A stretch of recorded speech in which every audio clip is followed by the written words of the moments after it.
இது ஒரு பெண்ணின் கதை இல்லை, இது நீதியின் எழுச்சி. அரசன் தவறு செய்தான், அதிகாரம் விசாரிக்கவில்லை. ஆனால் ஒரு பெண் உண்மையை உடைத்தாள். அவள்தான் கற்புக்கரசி கண்ணகி.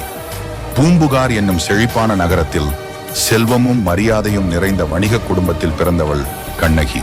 அவள் அழகால் அல்ல, அவளின் அமைதி, பொறுமை, பணிவு மூலமே மக்களால் அதிகம் பேசப்பட்டாள். அதே நகரத்தில் செல்வந்த வணிகரின் மகனாக கோவலன் பிறந்தான். மிகச் சிறப்பாக கோவலன் கண்ணகி திருமணம் நடந்தது. ஆரம்பத்தில் வாழ்க்கை இனிதாக சென்றது.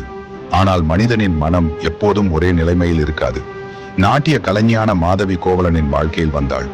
அவன் அவளின் அழகிலும் கலைத்திறனிலும் மயங்கினான். கண்ணகியை விட்டு மாதவியுடன் வாழ ஆரம்பித்தான். ஆனால் கண்ணகி ஒருபோதும் கோவலனை சபிக்கவில்லை, கோபப்படவில்லை.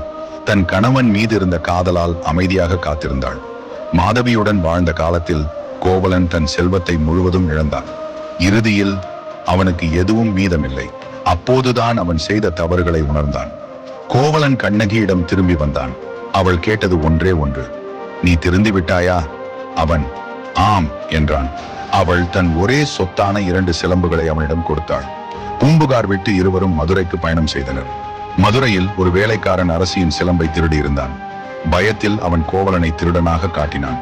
மதுரை அரசன் நெடுஞ்செழியன் விசாரணை இல்லாமல் கோவலனை கொல்ல உத்தரவிட்டான். ஒரு நிரபராதி அரசின் தவறால் கொல்லப்பட்டான். கோவலன் இறந்த செய்தி கண்ணகியை அடைந்தது. அவள் ஓடினாள். அரண்மனைக்கு சென்று அரசனை எதிர்த்து நின்றாள்.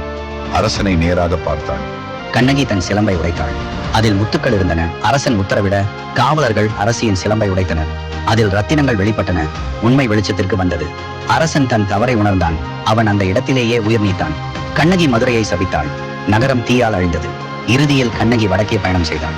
ஒரு பெண்ணாக அல்ல, ஒரு நீதியாக. இறுதியில் அவள் ஒரு தெய்வமாக மக்களால் போற்றப்பட்டாள். இப்படிப்பட்ட அருமையான கதைகளுக்காக உயிர் எழுத்து சேனலை சப்ஸ்கிரைப் பண்ண மறக்காதீங்க.